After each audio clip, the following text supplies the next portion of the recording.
Jason, great to Hey, see you, my friend. oh Garth, like I always say, this is the best part of my work week, and I love connecting with you. It's good to see you too.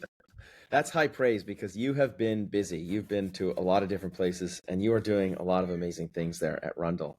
Um, but we have a great podcast coming up. But I want to ask you a question, Jason. hmm It is the change of seasons. You know, people are on the road again in the spring, traveling here, there, and everywhere. Have you ever experienced road rage? It's gonna be. I don't want this to be a conversation ender, but the answer for me is no, Garth. I am a very, very passive driver. I actually even have self-driving on my car, and I choose not to drive. I love to be a passenger, even in my own car, and I'm very, very, calm. But that being said, my wife has been on the bad end of road rage. Oh Where no!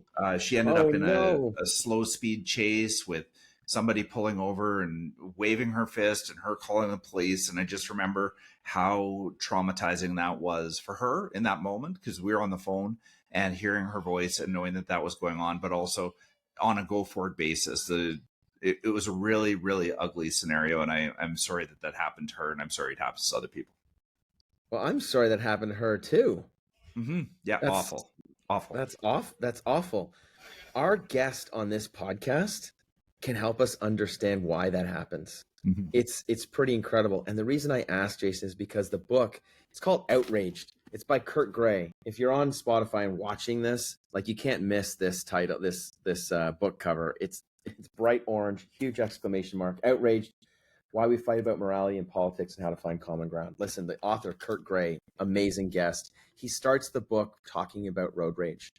And I won't give it all away, but at one point in time, this person has his arm through the window of Kurt's car, is physically accosting him. And Kurt's friend says, if you don't let go, I'm going to call the cops. And the person who is causing the harm, who is in the position of power and dominance, inflicting harm, says, go ahead, call the cops, and I'm going to tell you what you have done to me. And in that moment, it crystallized for him.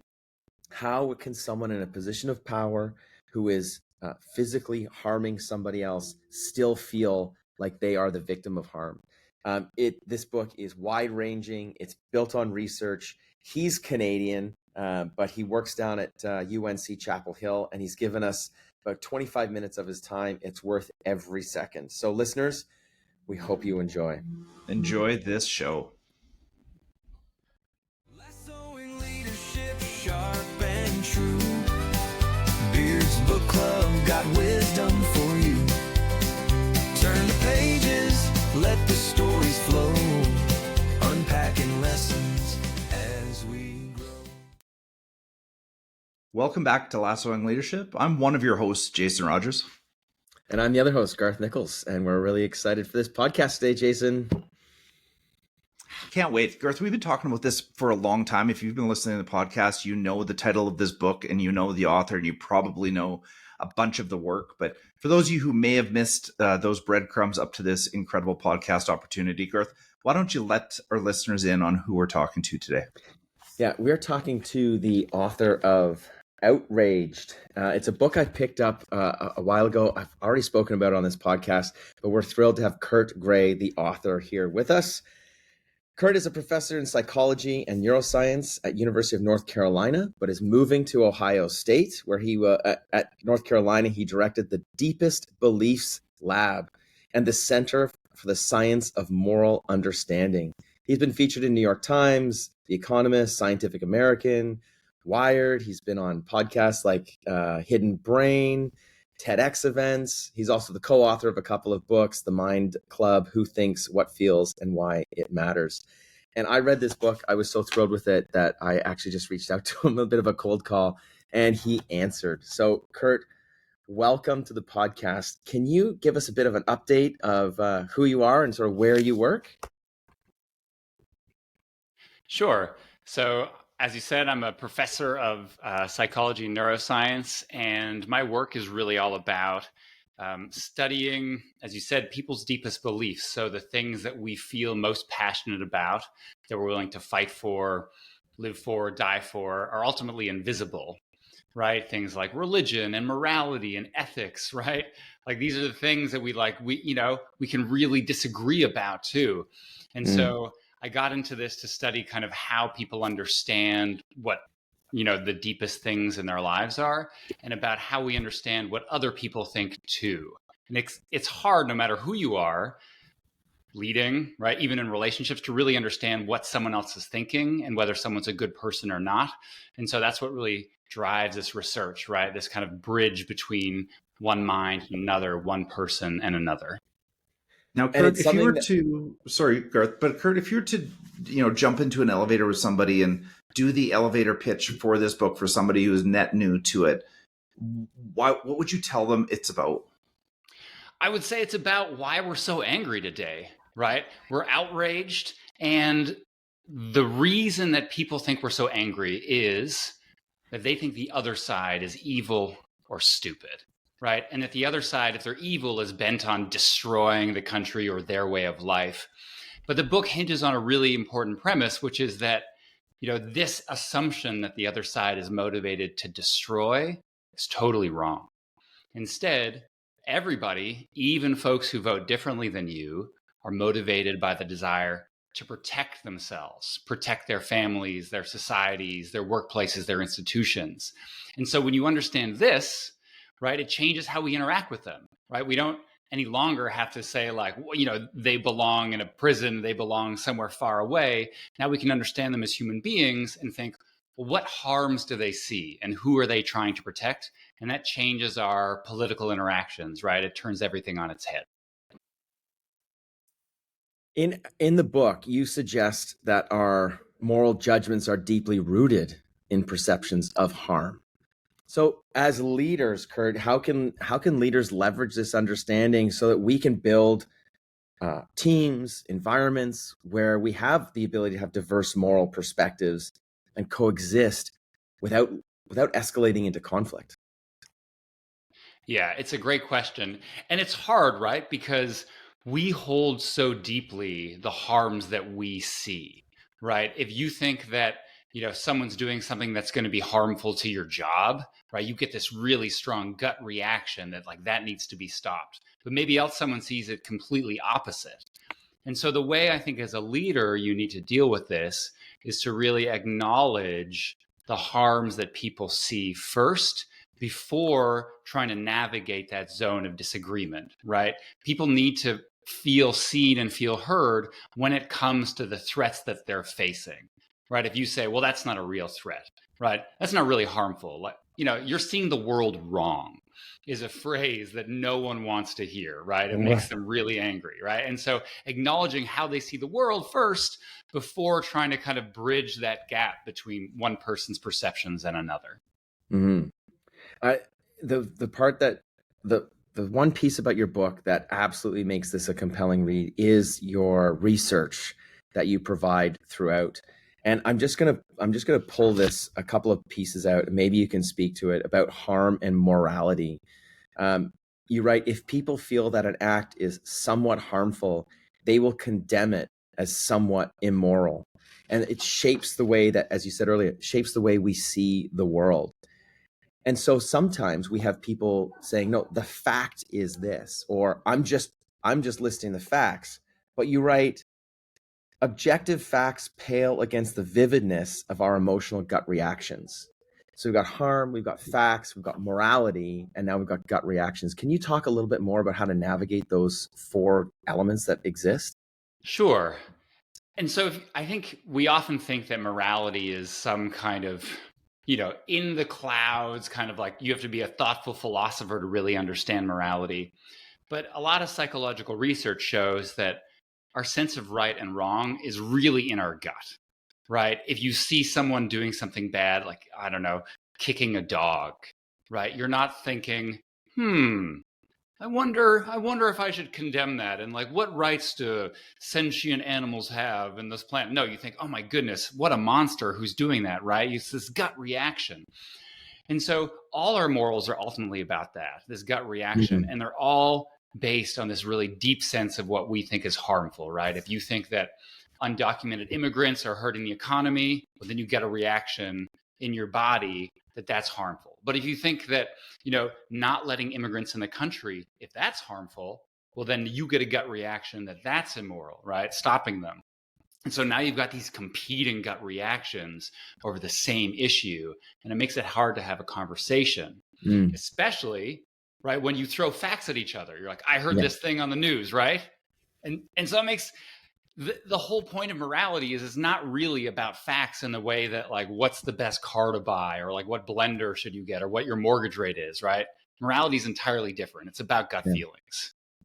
Now, Kurt, when you're talking, it just seems to me that, like, it was popularized by Brene Brown, everybody's doing the best that they can. And I think if we start there, it seems to me that some of this outrage can come down. Deep empathy seems to be the root of some of this. And I think further to that, I'm going to ask a personal question. I've got people in my life who watch a lot of news or spend a lot of time in media. And it seems to me that their outrage is higher just as a result of spending the time in the 24-hour news cycle or on social media and pulling that up.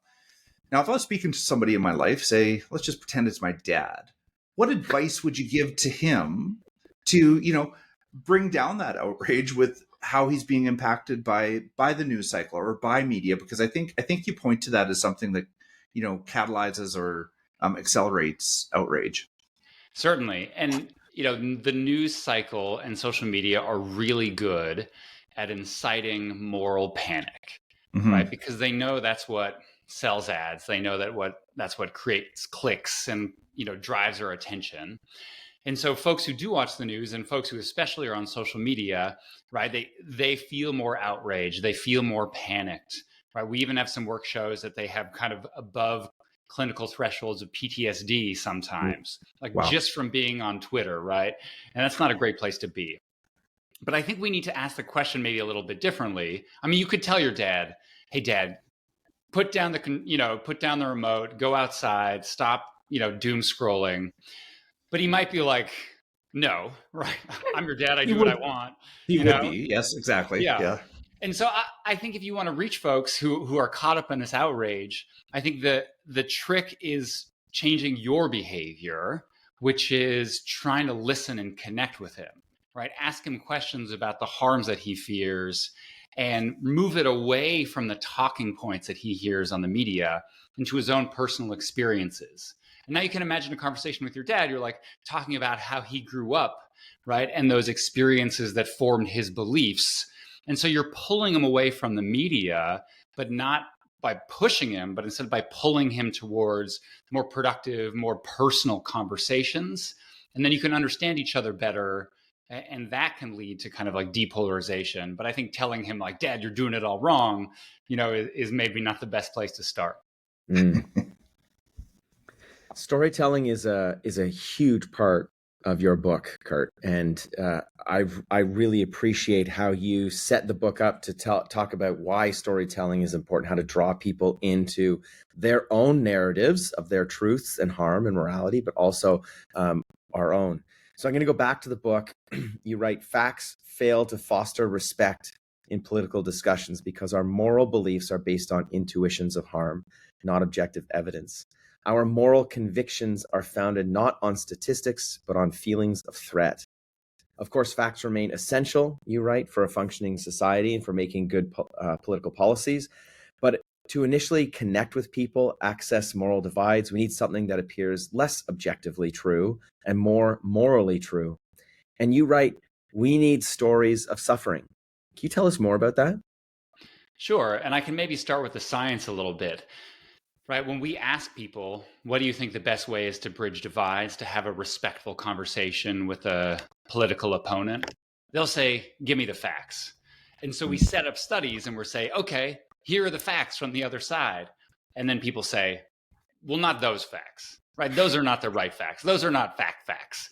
And so because our moral intuitions are so strong, right, we evaluate facts that agree with those as true and facts that disagree with as wrong, right? We're just, well, that's not relevant, right? That's not important. Those aren't really essential facts, right? Those don't belong in this conversation.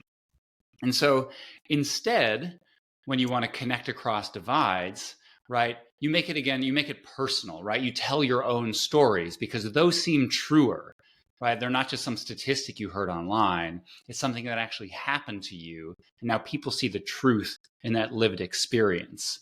And because our moral judgments, our beliefs are based on kind of what's harmful and what's threatening, when you provide a personal story about harm. So if let's say I'm pro gun rights, and the reason I say is because my mom used a gun to defend us and her when I was a kid from a home invader. Now you see, oh, like maybe, guns in general like aren't a good idea for society, but you can see where I'm coming from, right? Because I'm grounding my beliefs in a personal experience of harm, of experiencing threat, right? And now you can respect me, you're willing to talk with me. So that's, I think, how it's better than facts. Facts still matter, but at first I think you really want to kind of bridge this divide with this like connection about harm. Yeah. No, that's excellent. Yeah, Kurt, I'm left here, a lot of our listeners are school leaders. A lot of them work with youth. We're talking about the youth who are going to go forward and change the world, make it a better place than it already is. And a lot of times we sit back and we talk to youth about critical thinking. And we say to them, look at the facts, look at the objective, truth, and then work from that point. What I'm hearing you say is it's more emotional than that. It's more connected than that, maybe more human than that. If you were sitting amongst student leaders, who are going to go forward into the world and they're aware of the outrage that surrounds them, what would the bits of advice you would give them to navigate these choppy waters that sit in front of them? How would you talk to student leaders to inform them? Great question. And I teach a class on this at UNC. These are graduating seniors. They're going out into the world, and I'm giving them the skills and the tools to kind of navigate this in their lives. And so what I teach these students is one, I think it's important to separate your feelings from the discussion, right? There's lots of things that make us anxious and get us, really agitated. And just because you're feeling kind of like geared up doesn't mean that you can't have a conversation about it, right? And so I do things in class like, have them eat freeze-dried tarantula pieces, which seems really crazy, right? But it's gross. You get a big feeling about it, but it's not harmful. It's not bad for you, right? It's okay. And so just learning to kind of like, you practice these conversations, right? Yeah. And so the more you have these conversations, the more you realize that your kind of feelings of getting upset, right? You kind of get this exposure, you kind of calm down. So I think, mastering this kind of feeling of like, uh-oh, right, is maybe the first thing to kind of do when you approach these conversations.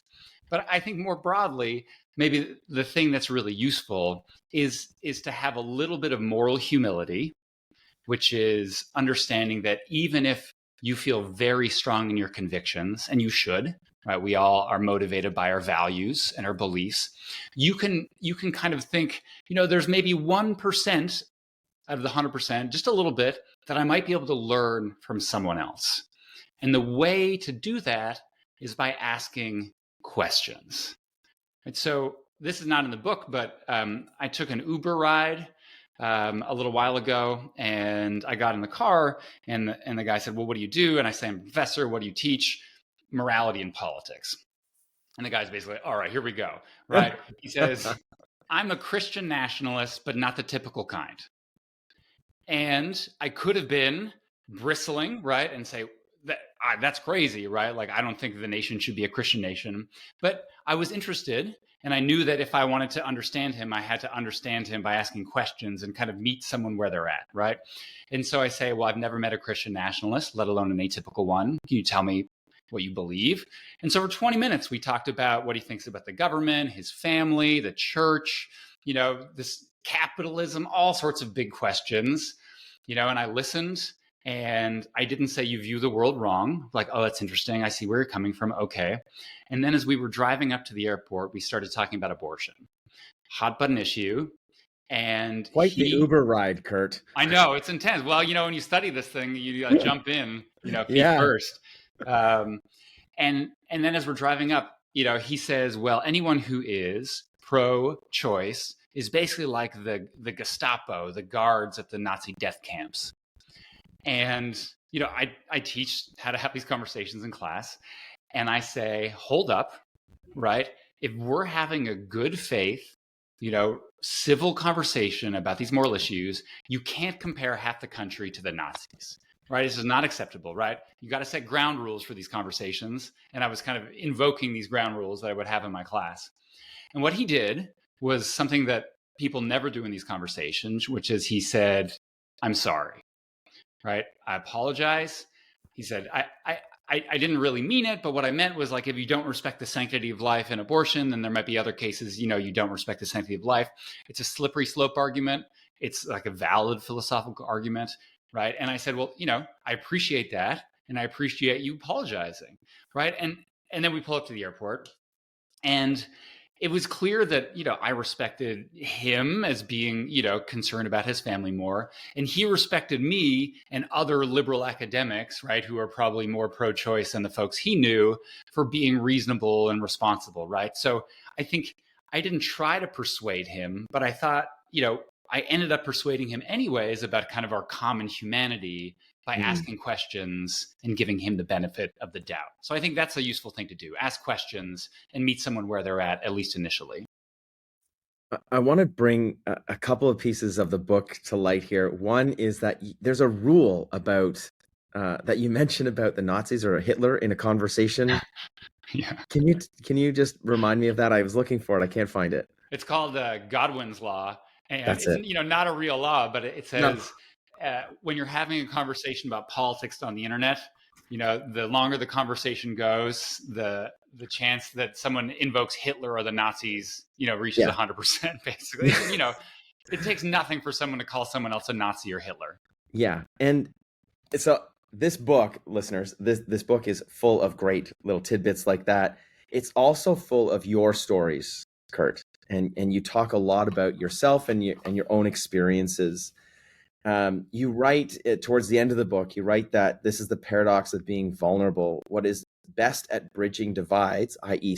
telling your story of suffering, is hardest to do. How can we reap the benefits of vulnerability when human nature makes us fear being vulnerable? How can we open ourselves up without feeling open to attack? And then you go into this next chapter and you talk about 3 main tips. Can you just give us a high level of what those tips are? You bet. So the framework is called CIV, the beginning of more civil conversations. And there are a bunch of tips I kind of gleaned from conversations with practitioners who really work to bridge divides in fractured spaces. And C is connect. So before you talk about politics, first connect with someone as a human being. I mean, we're much richer than whether we're like team red, team blue, left, right? We like food or music or traveling, we have kids, we have parents, whatever. We can talk about all sorts of things that aren't politics. If you open up a conversation like, oh, hey, I heard you're voting for, the conservatives or the liberals, or the Republicans, the Democrats, right? Like that's a bad way to start a conversation.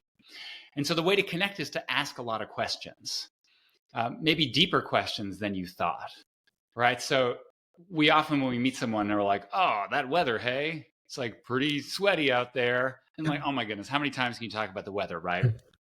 But instead, people really love kind of follow-up conversations that are a little deeper, right? So, Jason, you're talking about your dad.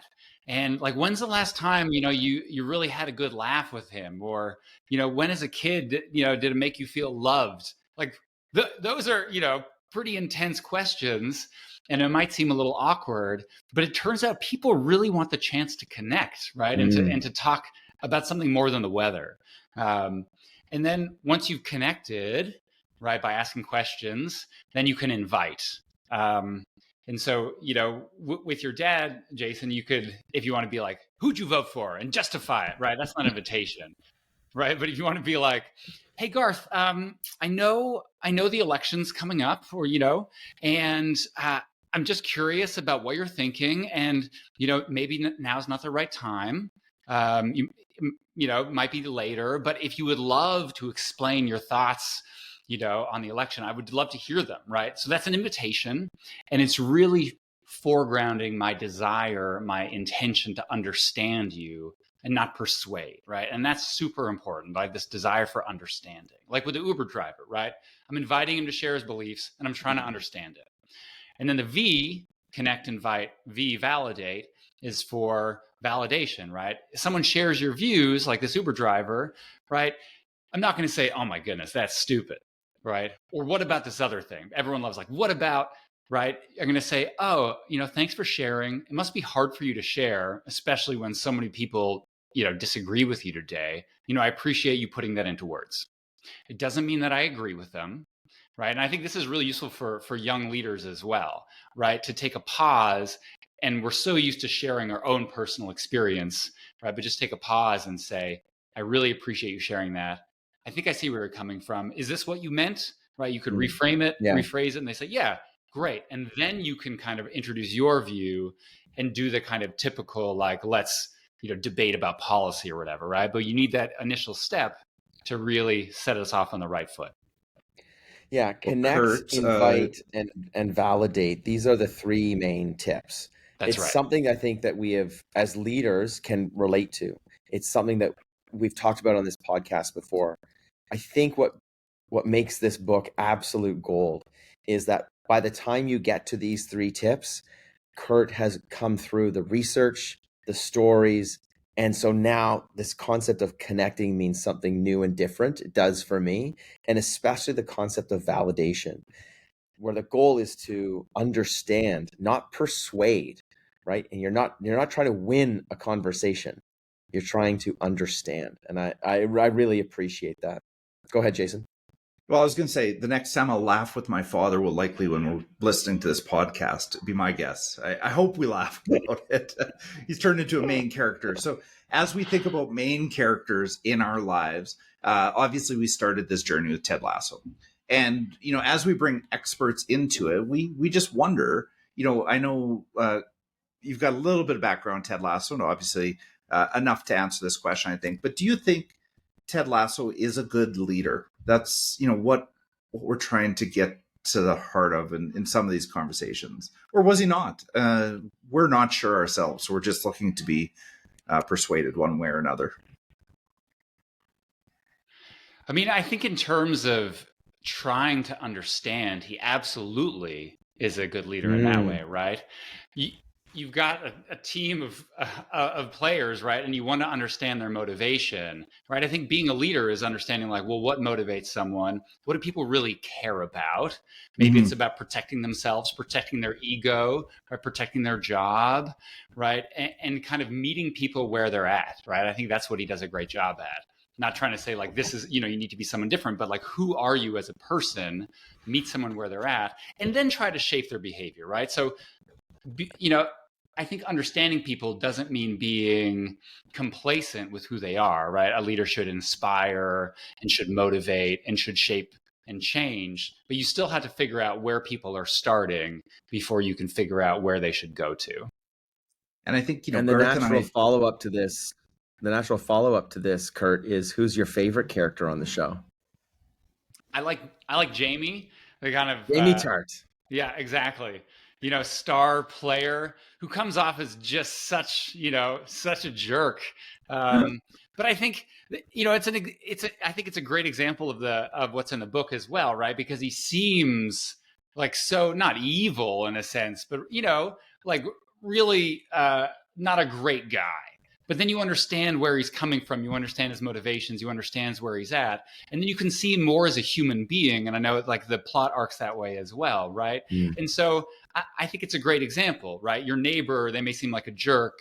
Your friend, they may have turned into a jerk from the election. But then you like think about them more deeply. You get to know them and you realize there's still a good human being underneath all that. And I think, Garth, we talked about this earlier today even. Ted often says, be curious, not judgmental. And I think that's at the heart of getting to, how do we resolve some of these issues that draw out the outrage in our lives. And so as we wrap up the podcast, I just really, Kurt, I appreciate what you've put into the world. I feel like you've given us the tools to navigate these waters, and whether it's with, our parents, our neighbors, our fellow staff members or parents or students, I've taken a ton out of this conversation. Yeah, thanks so much, Kurt, for being with us today. The book, we've only scratched hardly the surface. There's excuse me, there's so much in here. Your stories bring this book to life. Mhm. The anecdotes from your research are absolutely fascinating. It is an amazing investigation into the brain, the history of the brain, like the evolutionary side of our brain, but also bringing that brain into the context of today, a very polarized world. I don't think it's a coincidence, Kurt, that even though you work in the United States, a book like this is written by a Canadian, and it's so timely. Thank you for your time today. Much appreciated. Thanks so much for having me, and excited to lead the lasso away. All right. Thanks a lot, Kurt. Thanks, everybody. Appreciate you. Thanks, everyone. Thanks, Kurt.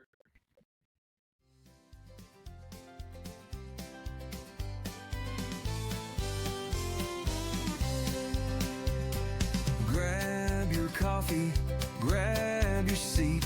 It's time to learn, it's time to meet.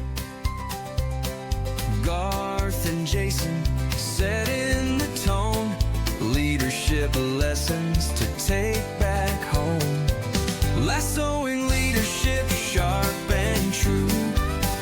Beard's Book Club got wisdom for you. Turn the pages, let the stories flow. Unpacking lessons as we grow. Keep leading the lasso way. Together we'll grow stronger every day. So plug in your headphones and let's start the show. With lessons from Ted, we'll learn and grow. Lassoing leadership sharp and true. Beard's Book Club got wisdom for you. Turn the pages, let the stories flow. Unpacking lessons as we grow.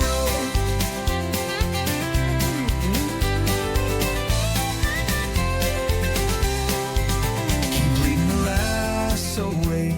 Together we'll grow stronger every day. So plug in your headphones